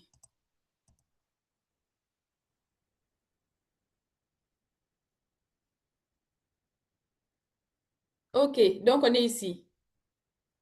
Je disais, si je tape portfolio, vous voyez que là, les styles et tout, ça fait vraiment pas par rapport au domaine d'activité. Si je prends un truc comme ça fait, ça fait limite ado, ça fait mode, ça fait beauté. Le plus important, c'est de prendre quelque chose qui est dans son domaine. Par exemple, ça, graphic design, ça passe encore. Donc, c'est de dire, OK, si je fais portfolio, je mets IA. OK, par exemple, dans l'IA, un truc comme ça peut être intéressant en tant que développeur, même si c'est pas forcément mon style. Quelque chose comme ça peut être hyper intéressant. OK, on va dire, je prends ça.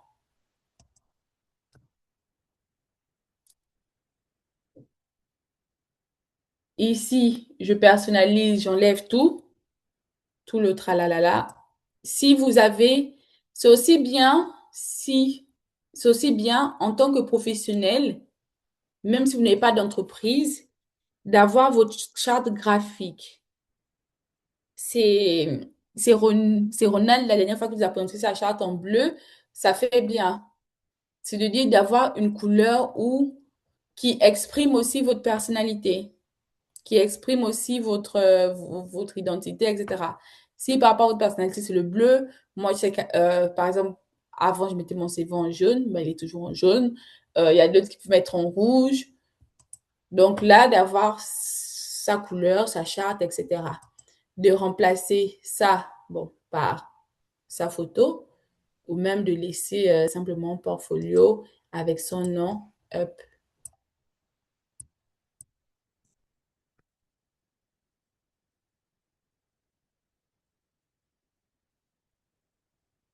Allez,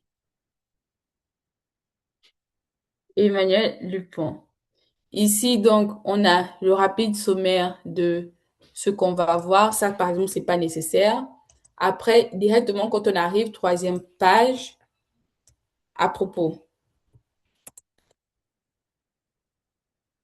C'est là où on met son pitch. Je suis, du coup, nom, prénom, le pitch, etc. rapidement. Une fois on a mis son pitch rapidement et la brève description, si c'est par exemple une candidature pour un programme, par exemple, vous postulez à l'ONU pour un programme des Young Leaders du futur, vous pouvez mettre une rapide phrase qui résume un peu votre projet professionnel, votre objectif à court, moyen terme, ou même faire une slide spécifique. Dès qu'on a fait ça, on met les trois compétences. Hop. On met ces trois compétences, On les, par exemple, la compétence data science, ici, hmm, Quelle serait, par exemple, une compétence intéressante par rapport à la data science? Une deuxième compétence, Ronald.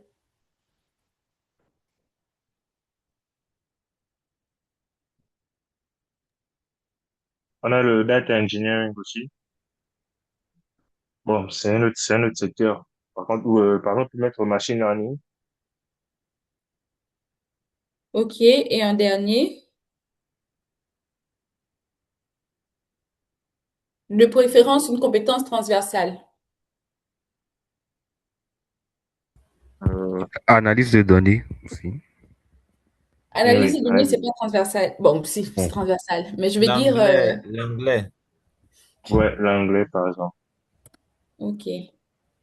Bon, même si anglais, aujourd'hui, mettre anglais en compétence, c'est vraiment plus vendeur parce Bien, que ouais, alors, c'est la le base. leadership.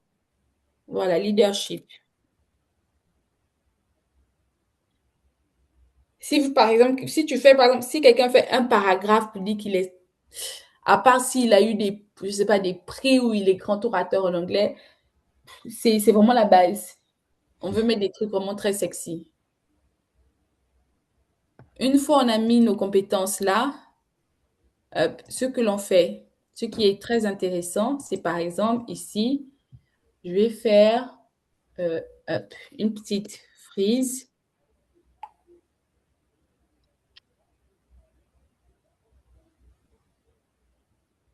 Hmm. Frise chronologique, par exemple, un truc comme ça qui peut être intéressant.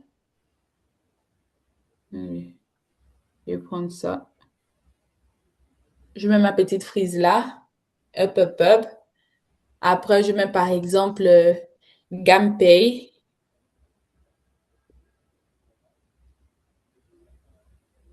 Ici, je mets par exemple ah, voilà, par exemple, là, la première page, ça peut déjà être d'abord, attendez, ça rame, parcours académique. Ça peut être intéressant.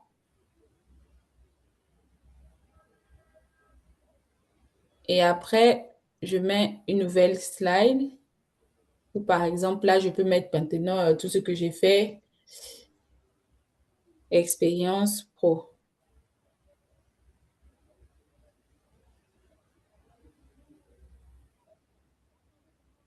Oh, mon ordinateur rame là.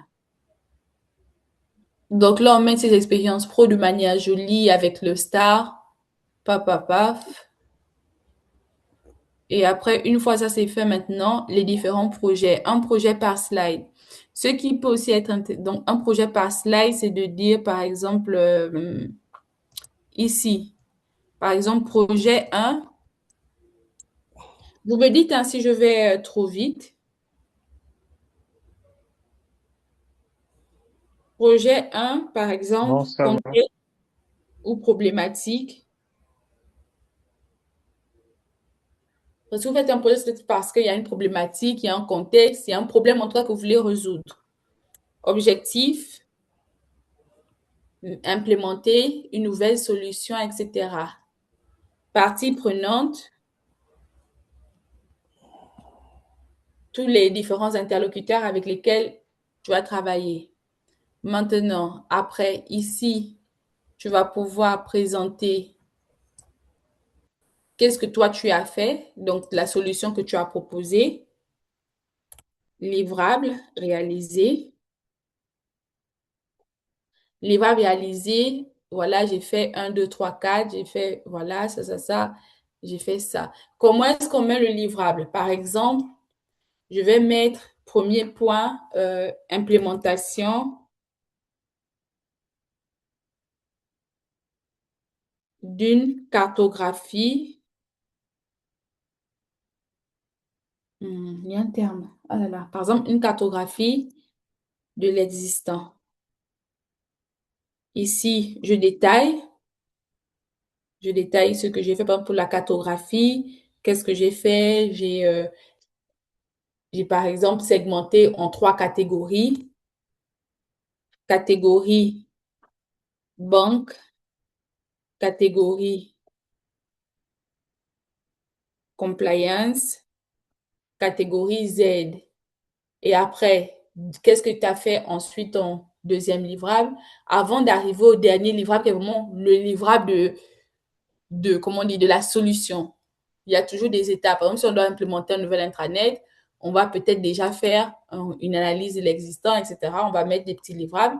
Et maintenant, en dernier, dans une belle slide, très épurée, mais assez concise, le résultat. Une fois ça c'est fait et ça c'est dit, par exemple, allez, résultat.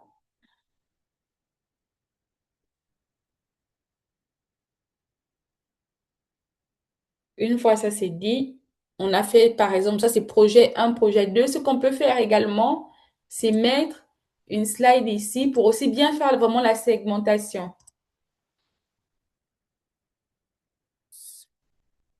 Si vous avez, par exemple, le logo de l'entreprise, par exemple, Kayango, on met notre joli petit K ici. Au moins, on sait qu'on passe d'un projet à un autre. Quand on passe Kayango, etc., à la fin, au lieu de dire merci, collaborons ensemble.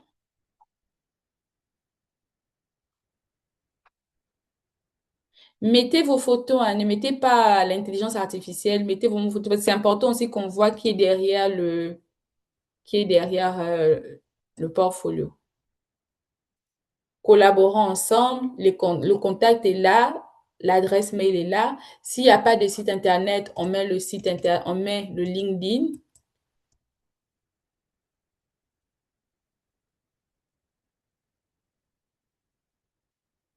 Le LinkedIn, hop.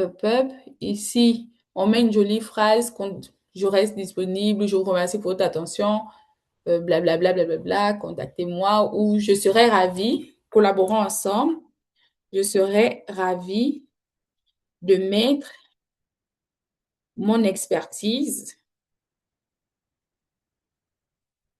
au profit de votre entreprise afin de résoudre ou de répondre aux enjeux de business intelligence.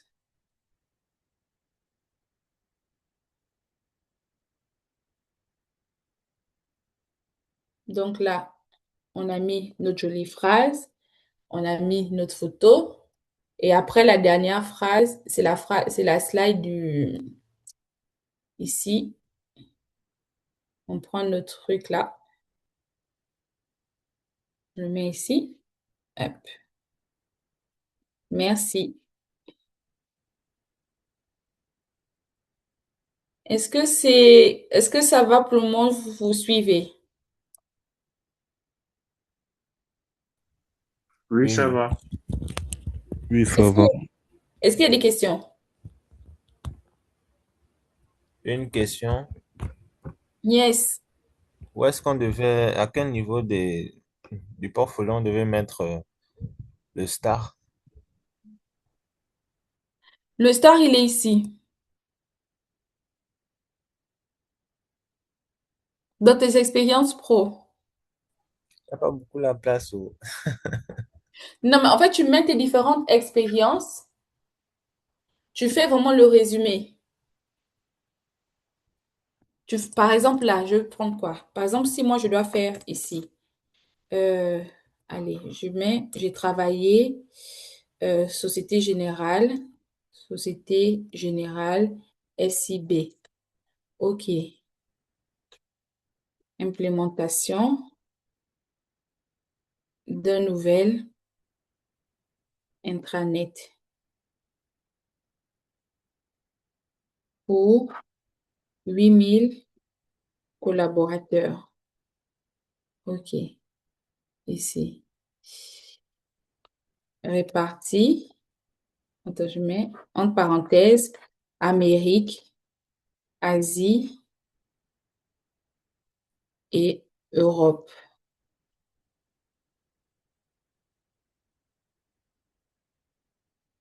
Ici, je peux mettre en résultat, optimisation des process internes.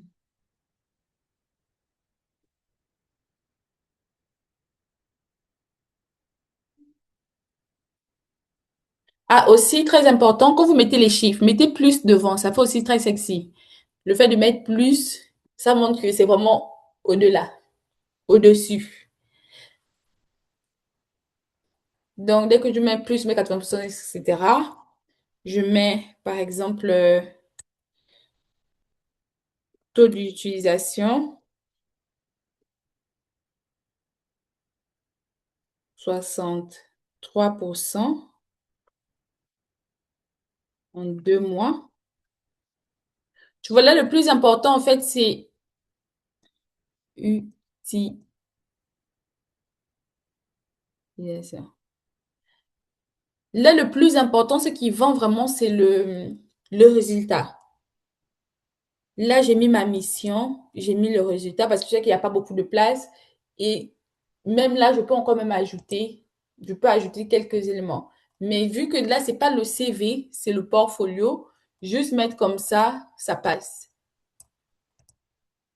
Parce que, en fait, ce qui fait aussi détail, c'est les cas qui sont ici.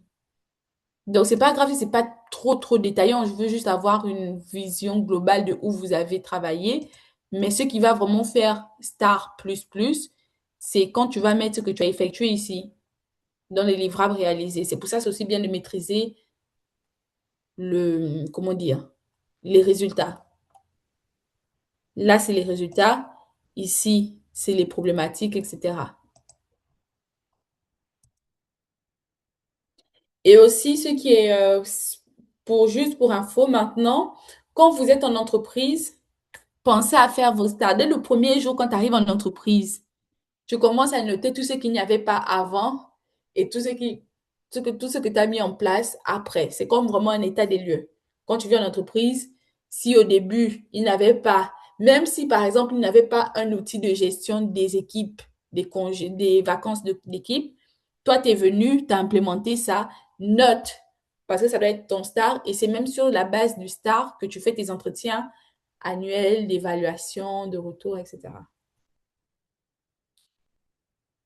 Est-ce qu'il y a des questions?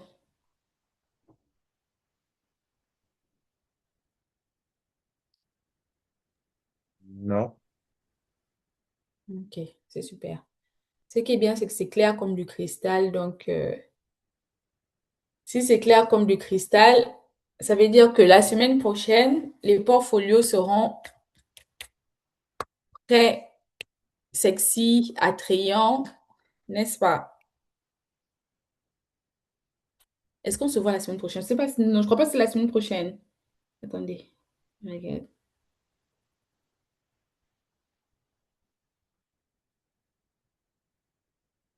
Qu'est-ce qu'on avait mis? Qu'est-ce qu'on avait mis?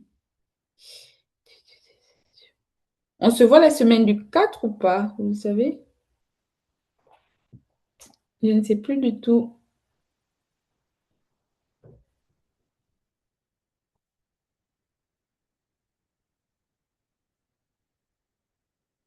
Hum.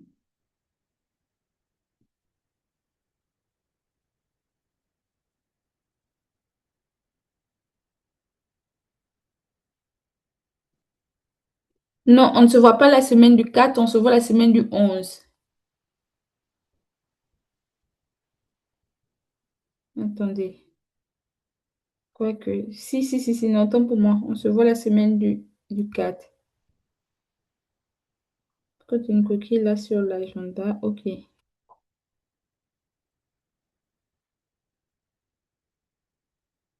Merci pour cette session. On se retrouvera.